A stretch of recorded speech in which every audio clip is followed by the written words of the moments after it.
আসসালামু আলাইকুম। আশা করি সকলেই ভালো আছেন। মৎস্য ও প্রাণী সম্পদ অধিদপ্তরে যারা এখনো আবেদন করেননি, আবেদন করে নেন। সময় হাতে কিন্তু একেবারেই নাই আর। তো যারা আবেদন করবেন আজকের মধ্যে কিন্তু আপনাদেরকে আবেদন করা উচিত। কারণ এখানে অনেকগুলো পদের সংখ্যা আছে।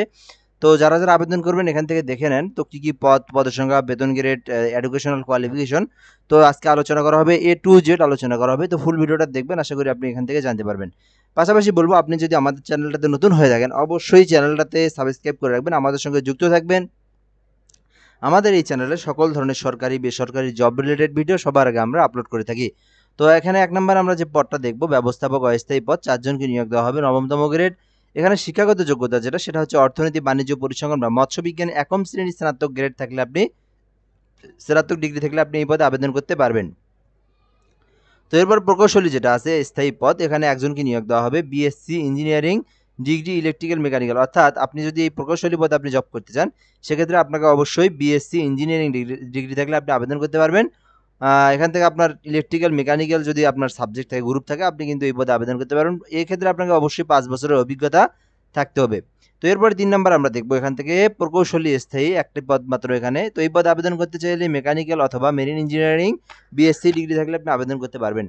ফিশ প্রসেসিং টেকনোলজি স্থায়ী পদ। তো এই পদে আবেদন করতে চাইলে আপনি রসায়ন, প্রাণ রসায়ন, মৎস্যবিজ্ঞান বা প্রাণীবিদ্যায় ২য় শ্রেণীর স্নাতক ডিগ্রি থাকলে আপনি ফিশ প্রসেসিং পদে আবেদন করতে পারবেন। ফিশ কালচারিস্ট পদে আবেদন করতে পারবেন। মৎস্যবিজ্ঞান বা প্রাণীবিদ্যায় ২য় শ্রেণীতে স্নাতক ডিগ্রি থাকলে আপনি আবেদন করতে পারবেন ফিশ কালচারিস্ট পদে।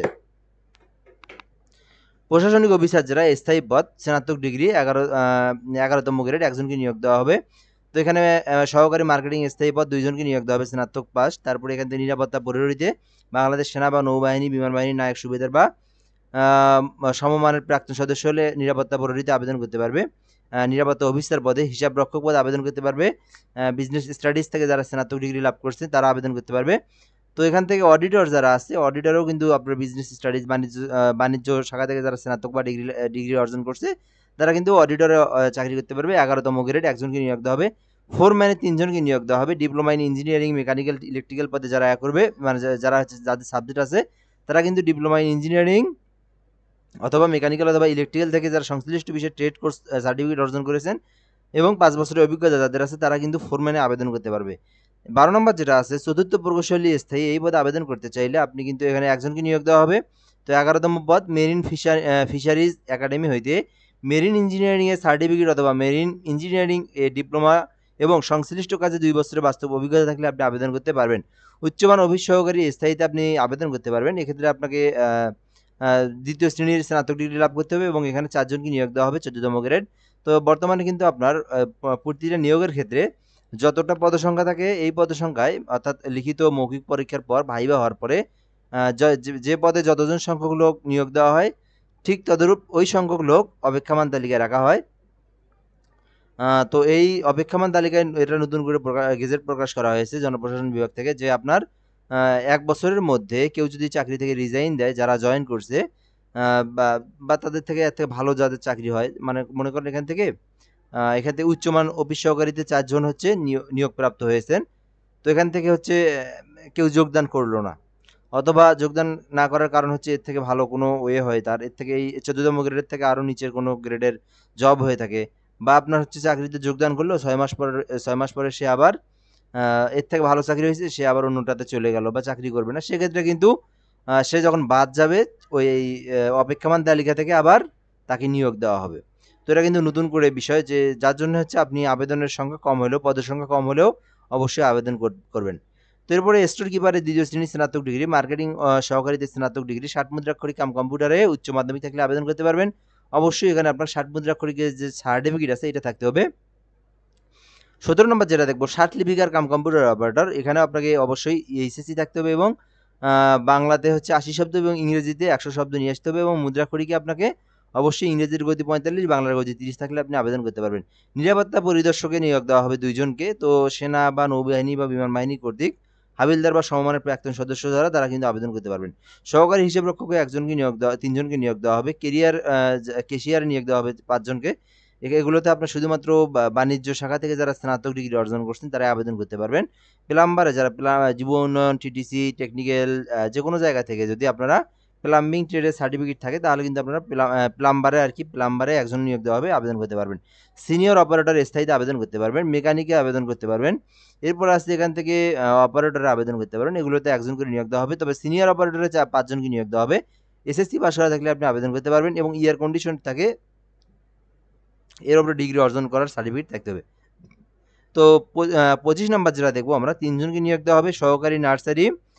এখানে হচ্ছে আপনার 3 জনকে নিয়োগ দেওয়া হবে প্রাণীবিদ্যায়, উচ্চ মাধ্যমিক থাকলে আপনি আবেদন করতে পারবেন এবং অবশ্যই আপনাকে অভিজ্ঞতা থাকতে হবে, তাহলে কিন্তু আপনি আবেদন করতে পারবেন। ড্রাইভার আপনার এখান থেকে আবেদন করা যাবে, শুধুমাত্র আপনার একটা বৈধ লাইসেন্স থাকলে আবেদন করতে পারবেন।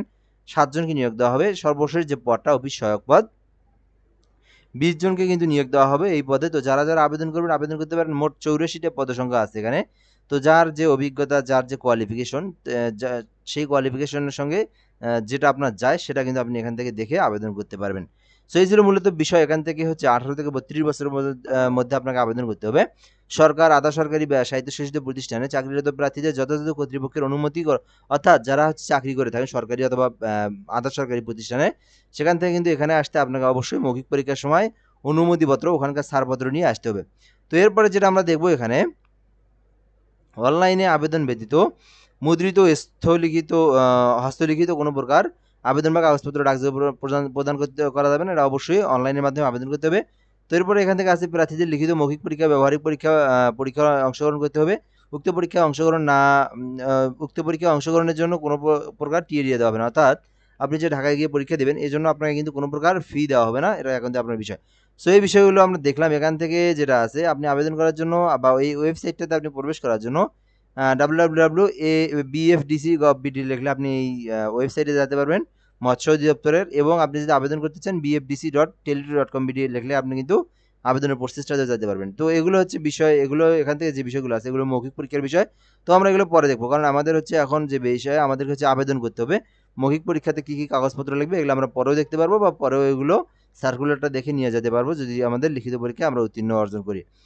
তো এরপরে যেটা আছে, পরীক্ষায় অংশগ্রহণ ইচ্ছুক প্রার্থীগণ bfdc.tele2.com.bd, এই যেটা আমি একটু আগে বললাম tele2.com.bd, এই ওয়েবসাইট থেকে কিন্তু আপনি আবেদন করতে পারবেন।